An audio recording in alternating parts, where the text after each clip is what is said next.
हरे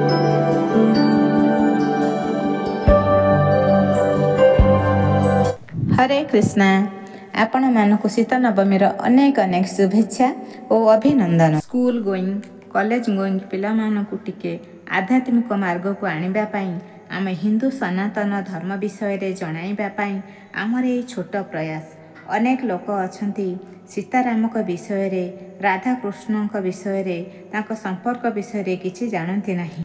आमर आराध्य श्री जगन्नाथ बलभद्र सुभद्रा माँ विषय में से किसी जानी ना संपर्क विषय में किसी जानी न था किंतु निजको हिंदू बोली बहुत गर्व करती। मंदिर तो से जाती किंतु केवल सेल्फी आशारे जाती।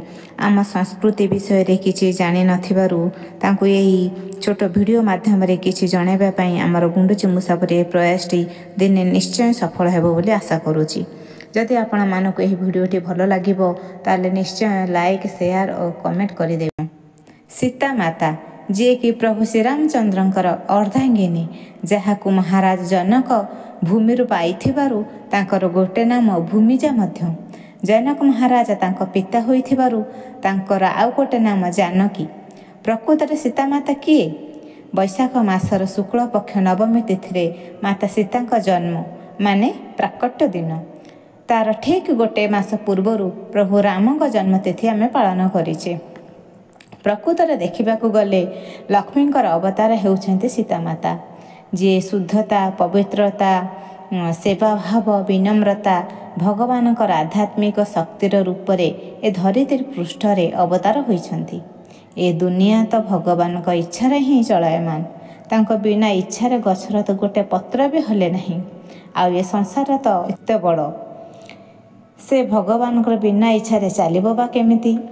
आमको जदि प्रभु श्रीरामकर भक्ति दरकार तेरे माता सीता को प्रार्थना कले माता सीता ताहा अति शीघ्र पूरण करती।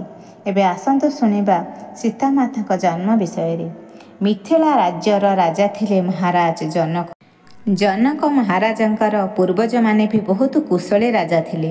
तांकर 23 पीढ़ीर नाम पुराण रे वर्णना अछि। वाल्मीकि रामायण रे तांको 23 पीढ़ींकर नाम वर्णना अछि। 23 पीढ़ीर आरंभ राजा निमिक द्वारा होइथिला।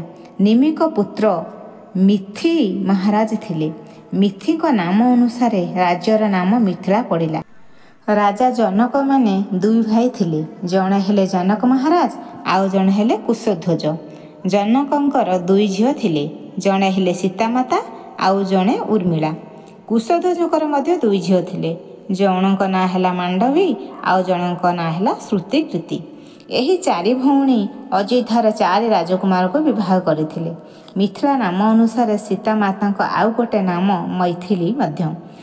हलरू बाहरी थिले बोली सीता, भूमिरू बाहरी थिले बोली भूमिजा, मिथिला राज्यर राजकुमार थिले बोली मैथिली, जनकंक पुत्री होइथिबार जानकी, जनकंकर आउ गोटे नाम विदेह राजा थिबारो तांकर आउ गोटे नाम हैला वैदेही। सीता मातांक नाम सुनैना जी कि जनक महाराजंकर पत्नी।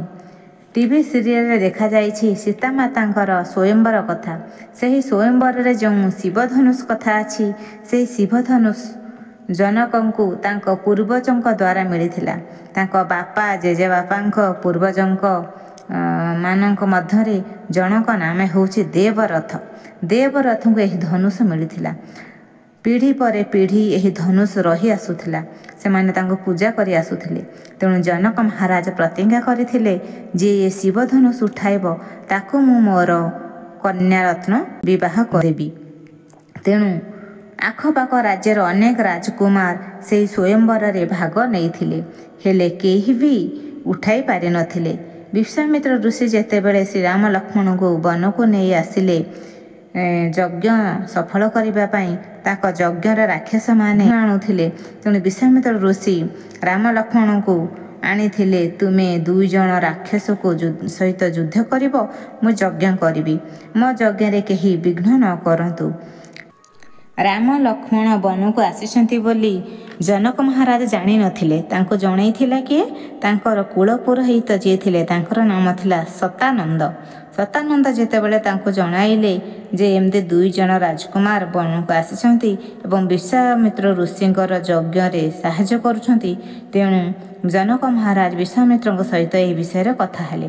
ତାପରେ विश्वामित्र राम लक्ष्मणଙ୍କୁ ନେଇ जनक महाराजଙ୍କ ରାଜଦରବାରକୁ ଆସିଲେ। ତାପରେ ଶ୍ରୀ ରାମଚନ୍ଦ୍ର ଶିବ ଧନୁଷ ଉଠାଇ ସେଥିରେ ପ୍ରତ୍ୟଞ୍ଚ ମଧ୍ୟ ଚଢ଼ାଇଲେ। ହେଲେ ମହାରାଜ जनक କାହିଁକି ପ୍ରତିଜ୍ଞା କଲେ କି ଯିଏ ଶିବ ଧନୁଷ ଉଠାଇବ ତାକୁ ହିଁ ମୁଁ ମୋର କନ୍ୟା ବିବାହ ଦେବି। ଆସନ୍ତୁ ସେହି ବିଷୟରେ ଜାଣିବା। ଶିବ ଧନୁଷ ଏତେ ବଡ଼ ଥିଲା ଯେ ତାକୁ ଯେଉଁ ସିନ୍ଦୁକରେ ରଖାଯାଇଥିଲା ସେହି ସିନ୍ଦୁକଟି ବହୁତ ବଡ଼ ଲୁହାର ସିନ୍ଦୁକ ଥିଲା ଏବଂ ସେଥିରେ 8ଟି ବଡ଼ ବଡ଼ ଲୁହାର ଚକ ମଧ୍ୟ ଲାଗିଥିଲା। ତାକୁ ଉଠାଇବା ପାଇଁ 500 ଜଣ ସୈନ୍ୟ ଦରକାର ହେଉଥିଲେ। ଯେତେବେଳେ ସିନ୍ଦୁକଟି ସଫା କରାଯାଏ ବା ଶିବ ଧନୁଷକୁ ସଫା କରାଯାଏ ସେତେବେଳେ 500 ଜଣ ସୈନ୍ୟ ସାମନ୍ତଙ୍କ ସହିତ ଅନ୍ୟମାନେ ମଧ୍ୟ ଆସି ସେହି ଶିବ ଧନୁଷକୁ ବା ସିନ୍ଦୁକକୁ ଘୁଞ୍ଚାଘୁଞ୍ଚି କରନ୍ତି ବା ସଫା କରନ୍ତି।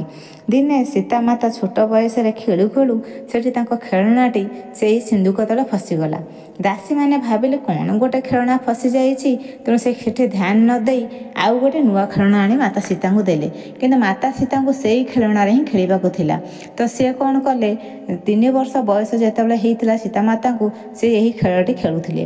ସେତେବେଳେ ସେ ସିନ୍ଦୁକକୁ ନିଜେ ଘୁଞ୍ଚେଇ ତା ତଳୁ ଖେଳଣାଟି ବାହାର କରି ଖେଳିବାକୁ ଲାଗିଲେ। ତ ଏକଥା ଦାସୀମାନେ ଦେଖି ଆଶ୍ଚର୍ଯ୍ୟଚକିତ ହୋଇଗଲେ। ଯାଇକି ଜନକ ମହାରାଜକୁ ମଧ୍ୟ ଜଣାଇଲେ। ତାପରେ ଜନକ ମହାରାଜ ଚିନ୍ତା କଲେ, ମୋ ଝିଅ ଯଦି ଏତେ ବଳଶାଳୀ, ଅଲୌକିକରେ ପରିପୂର୍ଣ୍ଣ, ନମ୍ର, ସୁଶୀଳା, ପବିତ୍ର ଓ ସଦ୍ଗୁଣରେ ଭରପୁର, ସାହସୀ, ବୀରତ୍ୱରେ ଭରପୁର, ତାହେଲେ ତାକୁ ଯିଏ ବାହା ହେବ ସିଏ ବି ସେମିତି ତାଠୁ ଅଧିକ ହେଇଥିବା ଦରକାର।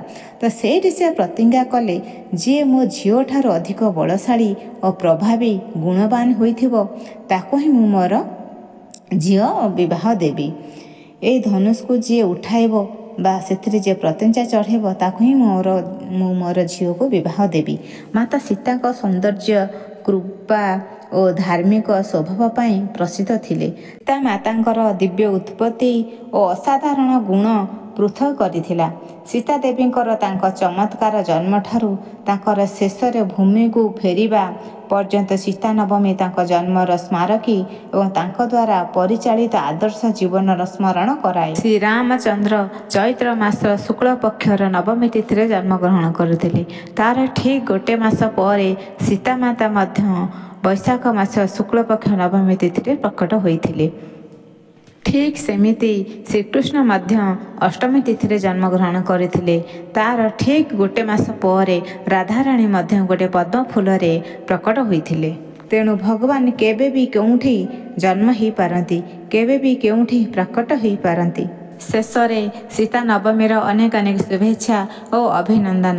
ଆପଣମାନଙ୍କୁ ଏହି ଭିଡ଼ିଓଟି କେମିତି ଲାଗିଲା କମେଣ୍ଟରେ ନିଶ୍ଚୟ ଜଣାଇବେ।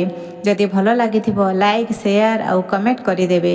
ଯଦି ମୋ ଚ୍ୟାନେଲରେ ନୂଆ ଥାଆନ୍ତି ତାହେଲେ ଚ୍ୟାନେଲକୁ ନିଶ୍ଚୟ ସବସ୍କ୍ରାଇବ୍ କରିଦେବେ। ହରେ କୃଷ୍ଣ, ହରି ବୋଲ।